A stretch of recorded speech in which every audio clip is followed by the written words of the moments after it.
is it really child trafficking or child stealing? Because, you know, trafficking has a tag to exploitation, Yeah. and also just doing forced labor and sexual exploitation. And none of that. These are infants, and it's basically you're selling them to mothers, maybe probably a couple that is barren, and that's why they are buying that child. So is it really child trafficking, or it's stealing and selling the babies? Are you trying to say because it's a willing buyer, willing seller, that it makes it somewhat okay? No, no, no. I'm not saying that it is okay. I'm just saying let's not call it child trafficking, because they're not being trafficked to be raped or to be used as forced labor. These are infants. These are infants. So it's just stealing babies and selling them, of course, to people who are desperate and they are buying. So I'm not saying it's legal in any way. They actually should be convicted to many, many, many years. I get you. When you think of trafficking, even yourself, on the guy's side of things, because the child in itself cannot necessarily move on their own. It requires someone to actually even move them. When you hear that happening, what, first of all, even you as a parent, how does that make you feel, that as a parent, that someone is actually engaging in such activities within our own realms? You see, one of the biggest businesses in the world is human trafficking. It is not Kenyan only. The genesis of human trafficking is that it is one of the biggest businesses. It's booming everywhere. Well, you cannot call it child stealing because you do not know the intention of these people. Of an infant. Yes, you never know. Yes. Forced labor. Mtoto wa 1 month. You see, when you are selling, pornography, when you are selling this kid, 1 month. you see, when they are selling, you know, the way you are putting it, Joyce, you've really structured your mind. I want you to think differently, because first of all, the person who is buying this kid, you do not know who it is.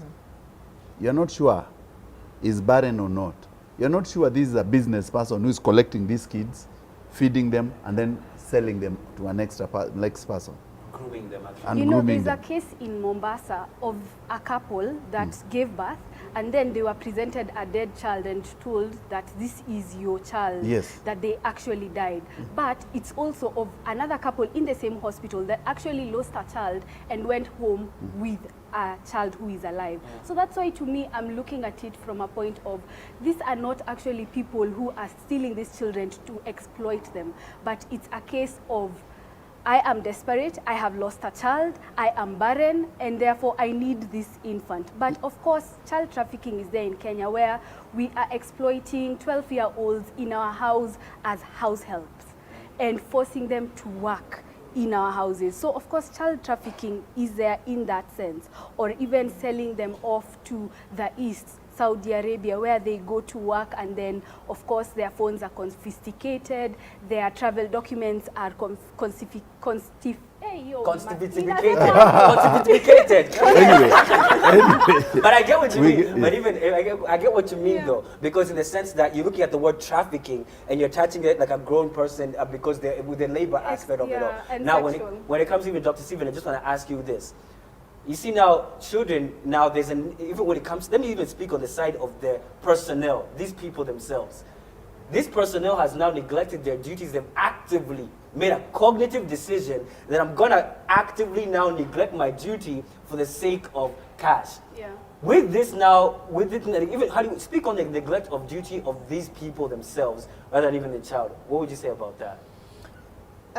Well, maybe I'll not comment on that specifically, but what I want to say is that Kenya has very tough laws as far as child care and even child neglect is concerned.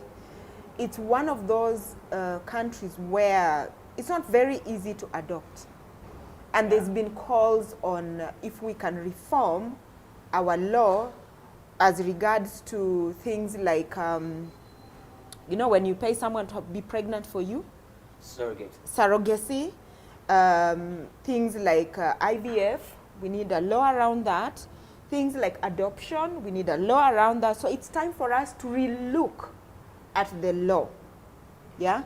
What are these things about the law that make it very difficult? So there's issues of barren women and barren couples who actually want a child, and therefore they're going around to steal.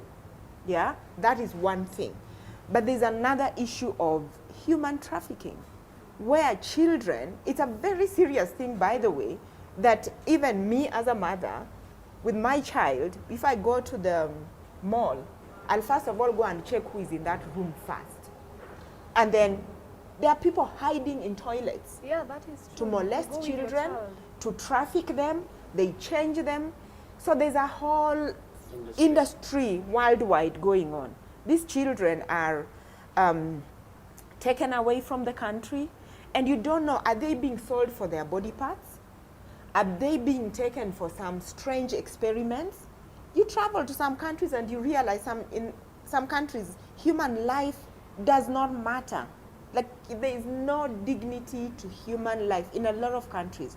There's many things we take for granted as a country. You don't know. It reminds me of a time when, I remember 10 years ago, I was pregnant with my daughter. And I went to this place. And there's this lady who clearly she was adopting this child. It was an event. And she was smoking, not only in my presence, yeah, polluting my unborn child, but actually she had a baby in a cot, an African baby in a cot, and she was smoking on top of this baby. Me, I just went to call the next police who was there.